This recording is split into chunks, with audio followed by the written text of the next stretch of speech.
अस्सलाम वालेकुम जी। शर्मिंदगी और बेशर्मी क्या होती है, मैं आज आपको फर्क बताता हूं। मियां नवाज शरीफ साहब 2019 में प्लेटलेट्स कम होने और बीमार होने का झूठा बहाना करके पाकिस्तान से इंग्लैंड गए। अब 5 साल बाद भी सूरत हाल यह है कि उस वक्त का आर्मी चीफ आज भी जेब में कुरान पाक लिए फिरता है। जहां मौका मिलता है कुरान खोलता है, ऊपर हाथ रखता है और कहता है कि उस झूठ में, फ्रेब में, धोखे में उनका कोई किरदार नहीं था।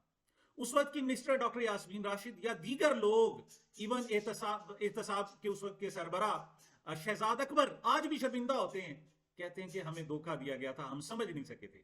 लेकिन आज भी कोई शख्स किसी को शर्मिंदगी नहीं है और बेशर्मी की इंतहा पर है तो वो मियां नवाज शरीफ साहब और उनके हवारी हैं। आज भी कहते हैं देखें कैसे धोखा देकर गए थे, ये हमें रोक नहीं सके और हमारी बीमारी को पहचान भी नहीं सके थे। इसे कहते हैं शर्मिंदगी और बेशर्मी में फर्क।